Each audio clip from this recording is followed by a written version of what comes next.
to a representation of a king, someone who must be willing to sacrifice themselves for the great good of everyone set here in order for the world to be created. And with this world in place, pieces are in place, the creation of man. Now, these myths the character talks about three classes of men: sovereigns, warriors, and commoners. And this is all well understood, well sort of established view, and one that āūīō puts forward, saying that as time went on, as these myths evolved, these three classes would change into three tribes. And this is seen in some forms of the myth. For example, the Germanic myth, the writings by Tacitus, with the three tribes of manners, and noted as being the āūīōēs, the Herminones, and the Istverans.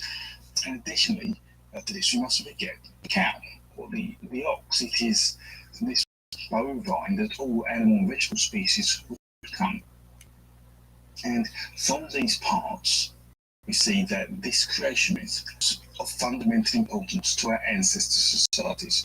The myth of Manus, the first man, and Āūīō, the twin, the king, but the myth of a warrior also seen within this story, as the warrior's name is often a trito or cognate of this, and the third, in effect, creating primordial heroes: man, twin, third, all of whom serve as models for different social groups within the early protohistoric cultures. Now, the myth of the warriors is not a new discovery. These myths have been well known for millennia in the European ancestors, and stories are known from East Africa to Greece and from Scandinavia to India. But these myths seem to have two distinct flavours. There's one type that tells the slaying of a serpent or dragon, and there's another type about raiding cattle. Now, these tales may seem unrelated, but our journey here is to uncover why there are two myths, and why the split or this evolution. Now, if you want to read any stories of slaying dragons and monsters, then include in your reading is Werewolf, which is a Scandinavian myth with the monster Grendel, a human-like monster, and translations of this epic have to decide whether you read something that is an accurate literal translation that sort of contains the poetic presence of alliteration, or in other words, a poem that feels like the original is being read but in a more contemporary English form. And promoting the most enjoyable version of it is the Yaz's version, which I have here, which is more on the poetic side. If, however, you want to understand the story, each character, where they appear in a variety of old manuscripts and writings, then I would recommend reading Ennis Analogues, which is translated by Garman, Sway, Simpson, and Davidson. Not only does it sort of discuss the appearance of the characters in the story in other pieces of medieval literature, and has a translation of Werewolf at its front, it also contains chapters on other dragon slaying myths and man-like monsters, which is a highly informative read. But there are other stories. Travelling east, we have the Mesopotamian Marduk slaying Tiamat from the Enuma Elish, and I've made a video of this, which I'll link here. And my video version is worth a watch, I feel, because it includes information from more recent archaeological finds. The best translations, otherwise, before these discoveries, and before that, who we realised Tiamat really was. And when you realise this isn't a dragon slayer myth, which we recognise by the end of the video, but it does show the evolution of how myth changes and how it's perceived. Another tale you might want to read, especially if you like Egyptology, is translated by Pritchard's in his side work, The Ancient Near East. Again, yeah, really good book. Also good translation of the Enuma Elish. As I said, it's written pre-1960s or pre those archaeological finds, and so it lacks some of the more modern understanding we have today. Now, the other flavour of myths, the cattle raiding ones, they appear in the tale of Nero and Dika from Sudan, and Masai and the Kikuyu of Eastern Africa, or within the Bible, there's David and the Philistines from 1 Samuel, chapter 27, verses 8 to 12. And that talks about how all men and women were slaughtered in order that the ox and other animals could be taken. And that, it's just told you, it doesn't even touch on classics, like Thor and the Midgard serpent, or Hercules and the Hydra, or the Persian Kerisaspa and corn serpents. Arabian classics including Indra and Panis, or Queen Maeve's quest for the bull of Kulin, or Odysseus' men and Helios' cattle. So many stories, we must be able to analyse them and discover some common traits, surely. Well, first of all, the obvious. So many stories, these stories were popular Indo-Europeans, common enough amongst our ancestors to be spread so far and wide, have so many variations that they continue today. Well, none of these myths I mentioned go directly back to the Proto-Europeans on the Russian steppes, only to cultures that were established post-European migration, so descendants of the Proto-European cultures. So where is this warrior, Trito, in all of this? And more importantly, are stories of him about a victory over a monster or winning back cattle? Well, Trito are clearly attested to in Baltic, Greek, Indian, Iranian, Roman and Slavic cultures today, amongst other European Near Eastern countries. And for this video, we're going to look at these stories that aren't shrouded in controversy, which haven't been historicised, so hopefully haven't lost a significant amount of detail during their telling over the millennia. But first, I'll put up a family tree of the development of the myth, so we can see how this myth travelled. Maybe was on there watching Pluto TV. And cultures and language. And using this chart, and we can see the stories to focus on are on the Indian Trito and Visvarupa myth, Iranian Thriotona, the Haka myth, the Paragon and the Dragon myth, the Greek Hercules and the Golon myth, and independent Roman Hades and Cacus myth. Taking a look back at Germanic iconography we're interested in. Now, the best place to start is with the Indo-Iranian stories. And so the first one I'll look at is from the Rig Veda 10.8.8. It goes like this. Trita Apcha, knowing the ancestral weapons and impelled by Indra, did battle. Having killed the three-headed, Sevita drove off Catalyst own son,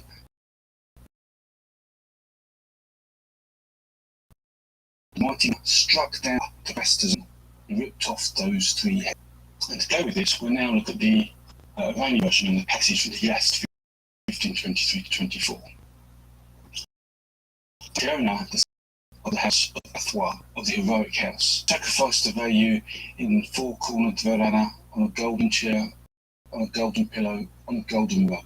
He strewed the sticks from cupped hands, streaming libations. He asked, grant success me, O Vayu, whose deeds are the highest, that I am victorious over Azidahaka, moored, three-skulled, six-robed, strong Davic lie, possessed of 1,000 powers, the evil betrayer of mankind, who is the strongest lie, created evil spirit of Allah Manu against the material world, and to destroy the world of Asa.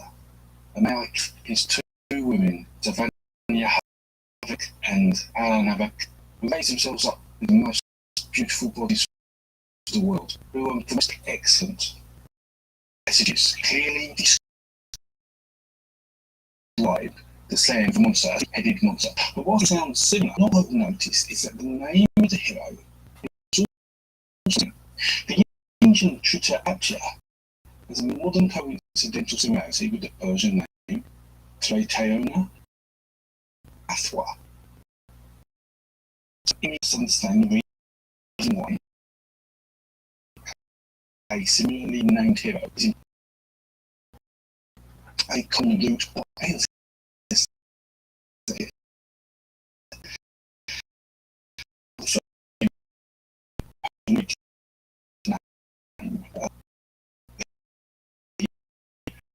Understand Trita, and this is sense of both in the Proto-European the Proto-European treater and evolve it through changes in language evolution. It turns into the Old Norse treaty, strictly an Old Highland ditto, so on, all of which literally mean third. Now, the last name of the Indian treater, Abja, similarly a family name. We see specifically a name related to āūīō. There are some academics who have tried liking that with water, however there's been much published that demonstrates this isn't the case. Now, you can also see that there's been one change you should try to understand, and that is how treater became treater, or more specifically, treater became this patronymic son of treater. Why did this occur? Well, this is made, and particularly in these yes, 9, make it hero requires 2 generations. It's a 2 generations. Mother to be has to prepare a drink made from corn. The drink is first offered to gods. So,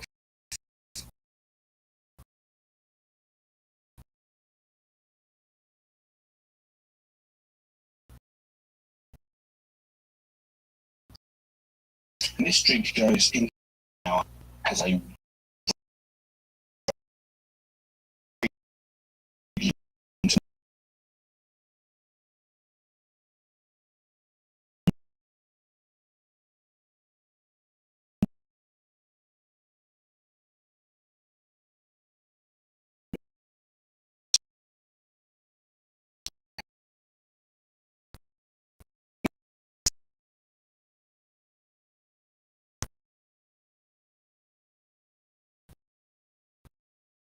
don't know any more about this film. Yes, 19.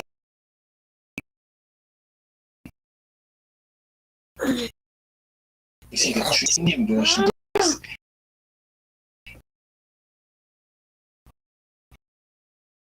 is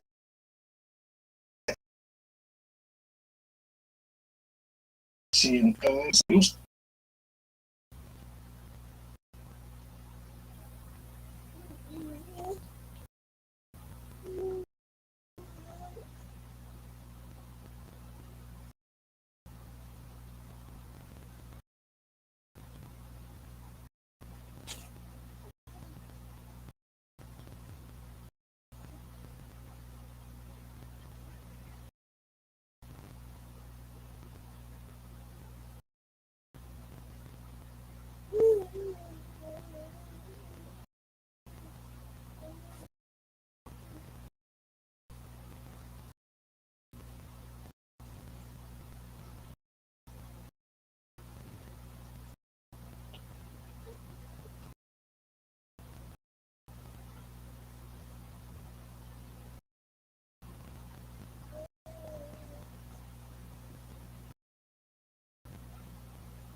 also into a god or a demigod, just king.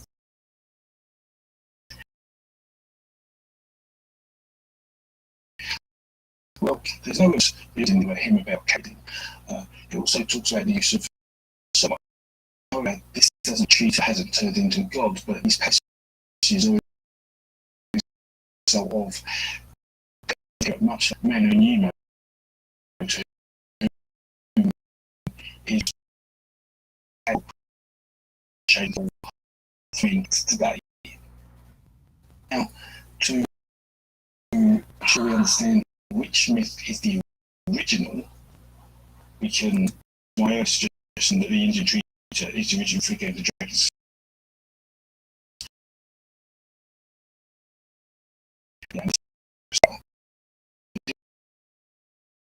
The myth, and where they both in the myth, we can because not yet evolved into the god.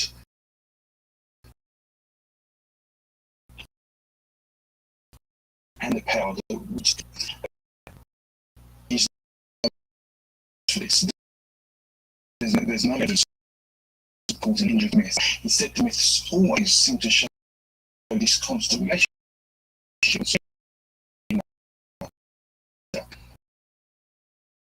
Given credit for killing the enemy, and Treater is said to have been compelled by Indians swearing in 1048, which I mentioned a minute ago. In return, Tits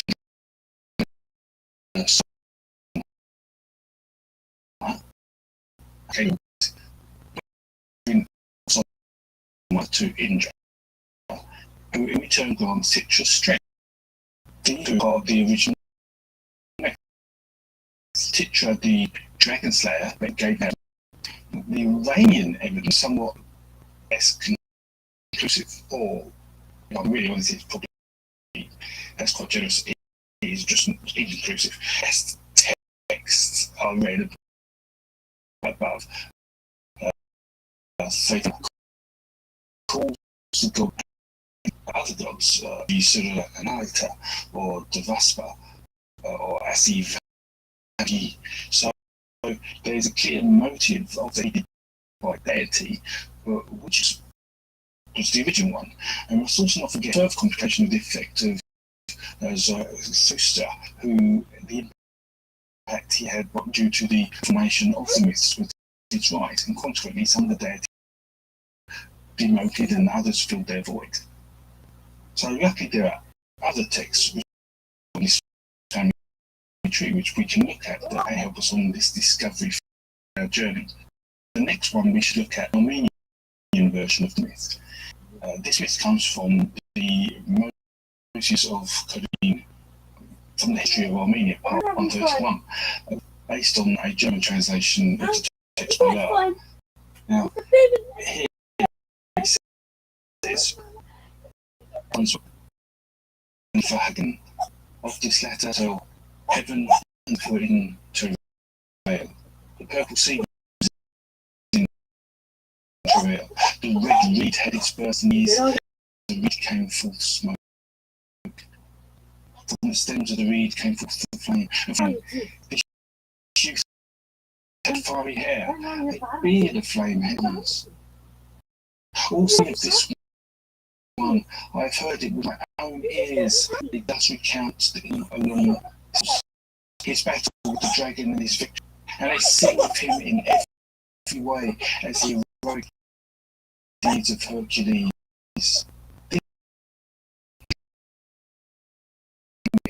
You see, even though this is, is not,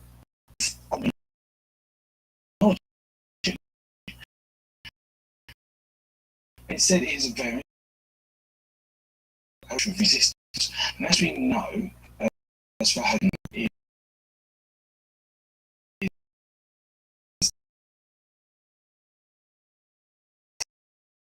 his birth, a flame reed, and he's also times in ancient sort of events, and in particular in writings of the literature.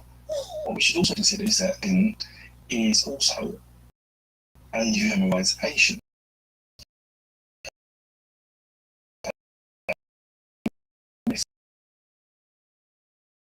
Made into a historical person, created by he isn't, but even so, his name derives from the warrior god.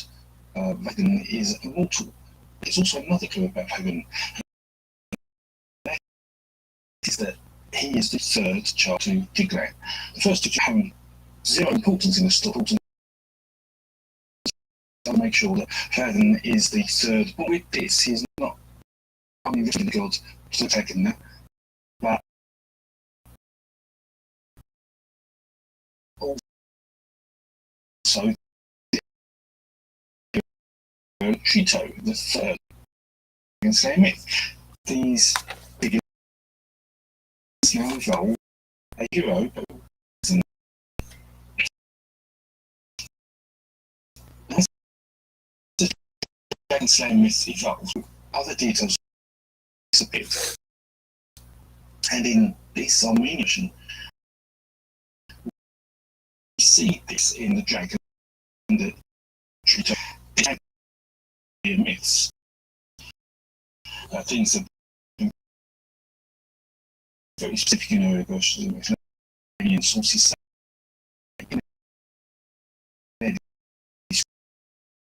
descriptions comparing. So in the Greek Veda 1048 we have which is understand as he of the S.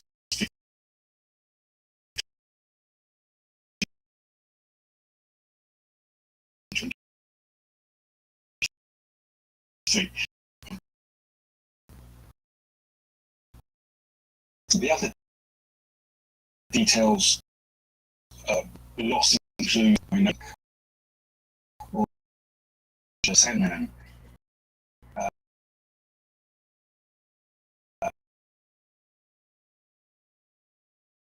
and then there's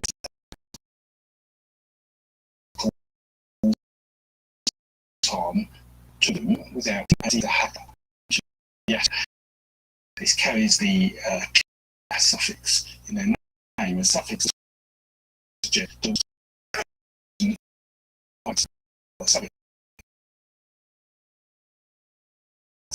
and this is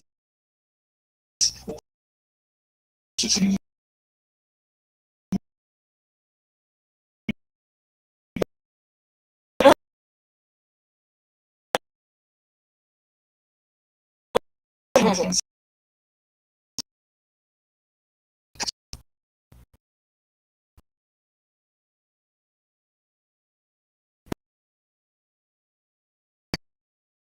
things defeated. Typically,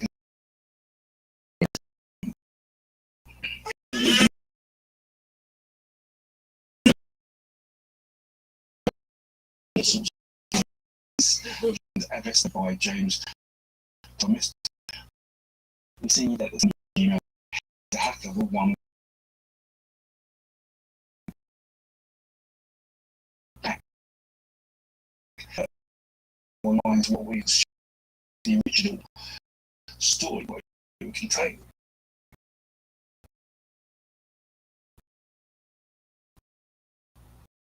And so, yeah, and whilst we make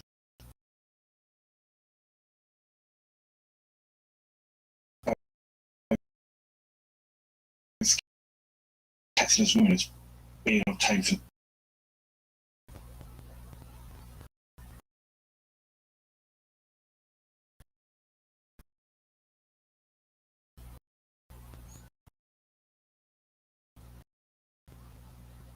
the victories. Many academics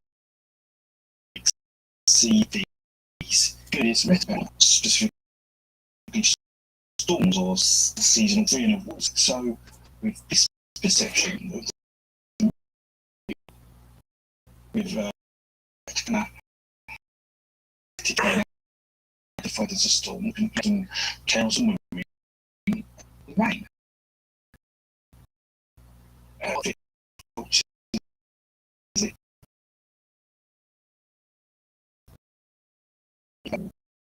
So there's another way to look at these could mean, and it's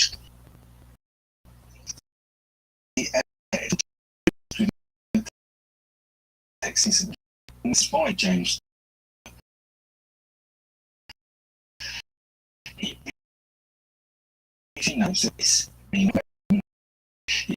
a female.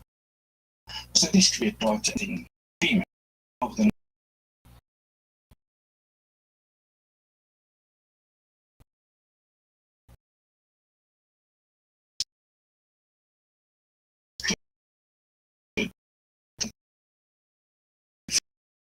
word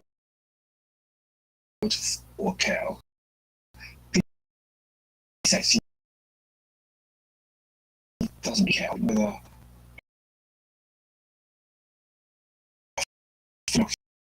human or cow, that's any female mammal. About me.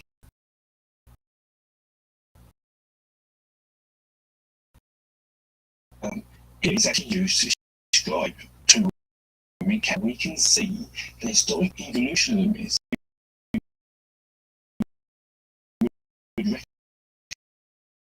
Night sleep to skew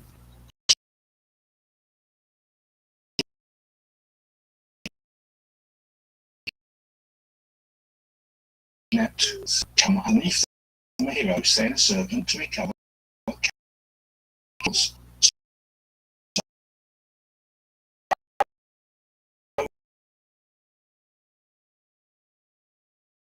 Why was he lost?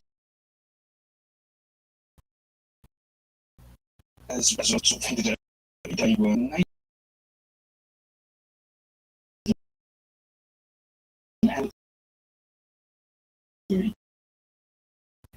And by the original story, it becomes absolutely totally unambiguous that these myths were about rescuing cattle. And so to do this, we can start by looking at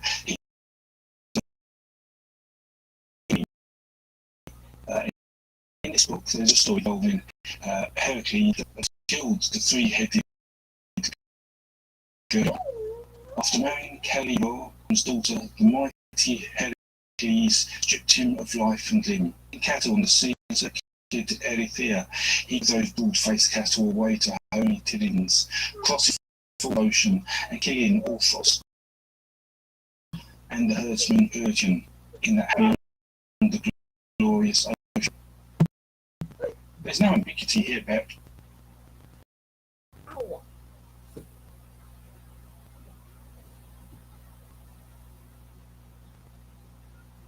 No, quit fighting, mommy.